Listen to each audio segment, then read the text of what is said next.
Hi, my name is Benji and welcome to Dice vs Cards.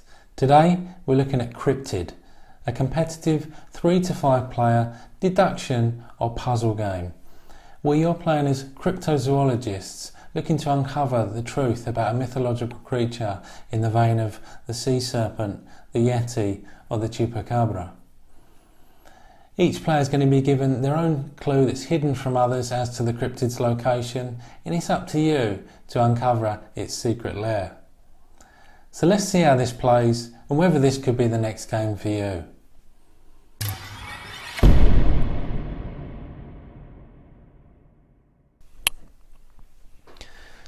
The object of the game is for you to be the first player to correctly identify the cryptid's habitat. Now, to set up, you're going to randomly select one of these lighter background clue cards, and there it's going to show you where you place the 6 tiles contained within the box.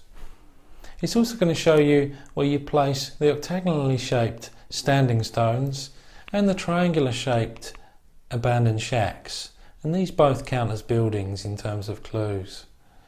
On the flip side of the clue card are the clues themselves, so dependent on the player count on the left, here in a 3-player game, player 1 is going to take clue 61 from this clue book, player 2 is going to read clue 49 from this clue book, and finally player 3 is going to read clue 21 in this clue book. Now, clues are going to give each player one small piece of the pie in terms of where the cryptid's habitat could possibly be. So some of these clues are going to be in the form of within 2 spaces of a standing stone, or on a forest, or on a mountain, or they could be within 1 space of a forest, so even if that's within a forest space itself. So some of the other territory types are also bordered in red here, like this cougar territory, or in black here, like this bear territory.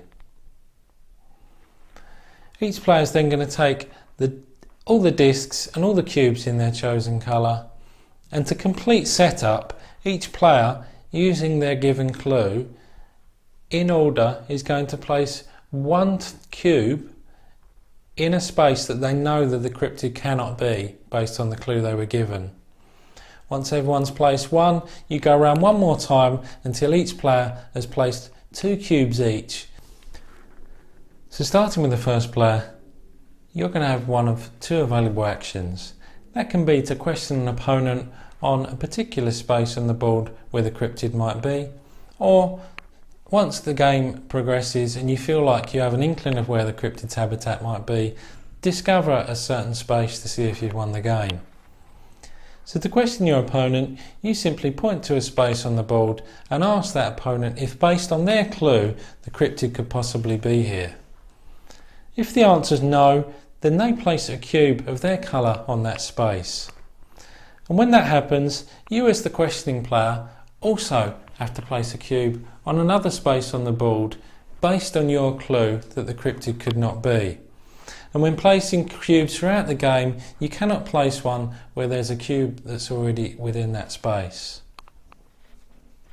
However, let's just say the answer to that question was yes. Then the player you've questioned will actually place a disc of their colour on that space to denote that the cryptid could possibly be there. Now, the other action you can take, and this is going to happen by process of elimination as you play throughout the game and you start to eliminate possibilities where the cryptid could be. So you might want to discover or try and see if you can win the game by guessing where the cryptid's habitat is. So on your player turn, you would then place a disc of your own. And what happens then is play rotates round to the left, and each player is going to denote whether, based on their clue, the cryptid could be in that space. So similar to before, if the answer is no, they're going to place a cube on top. As soon as that happens, like when you're questioning your opponent, you as the active player will have to place your own cube. But the idea being that you go around the table until each person places a disc of their own to denote that each person's clue has now been met as to the possible location of the cryptid's habitat. Now that's pretty much all there is to the game. You're going to be eliminating possibilities and narrowing down the possibilities of where the cryptid could be throughout, and it's the first person to correctly discover where the cryptid's habitat is that wins the game. So now you've seen how this plays, what did I think of it?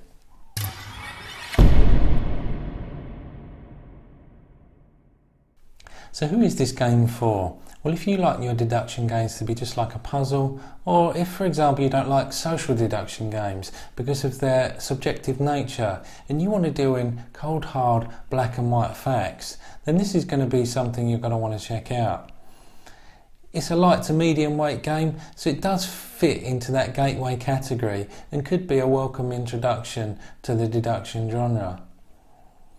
Now you might want to consider this if you liked Zendo, published by Looney Labs, or Shipwreck Arcana, published by Meramorph Games.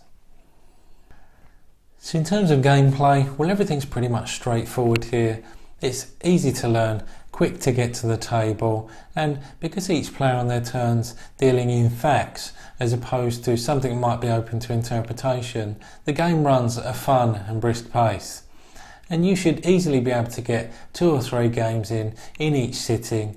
And for a competitive game, I like that because hopefully it gives the opportunity for more than one player to take home the spoils. The fact that it's got a modular board here and it has that advanced play variant that allows players to give negative clues is only going to increase the level of replayability here. I don't envisage a scenario, no matter how many times you play this through, where you're going to remember the location of a cryptid based on a previous mission. Now, I'm probably going to be laughed behind my back by logicians out there now, but it really does feel like a complex formula has been applied so that each mission has a unique location for the cryptid. Our first playthrough as a family, we were all thinking, I really don't get how they know where this cryptid is, and yet each and every time the clue eventually unveils the location of the cryptid's lair. So I also like the fact that each turn, as the game progresses, you think, I've nailed this, I know where this guy is based on those clues, and then it comes around to your turn, you're all excited. No, you don't know where it is. Especially for me, 10 turns later, I still don't know where it is. You know, invariably you've solved most of the other players' clues, but not that final one. So that's a real fun element for each of you to wait for your own turn to see if you've nailed it. So everything here is well designed and well implemented. This is a very well polished game, and the gameplay on offer is exceptionally rewarding. The only slight niggle I would say is nothing here overwhelms me, nothing bowls me over. You know, it ticks a lot of boxes, but unfortunately nothing has that wow factor.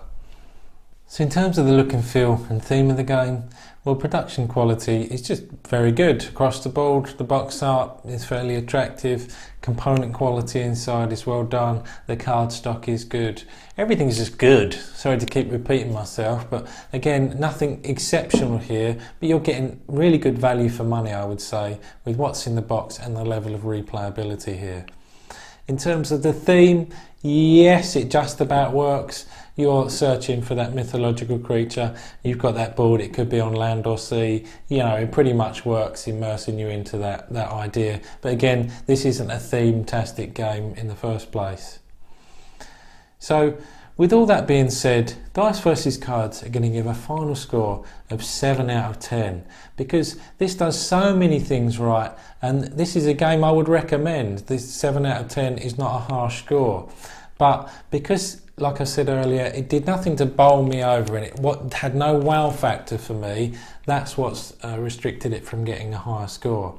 I should say this, all of my family preferred this game more than I did, so my vote might not count for much. If you like deduction games, then this does pretty much everything you could desire from that. So that's it from me. I'll see you next time.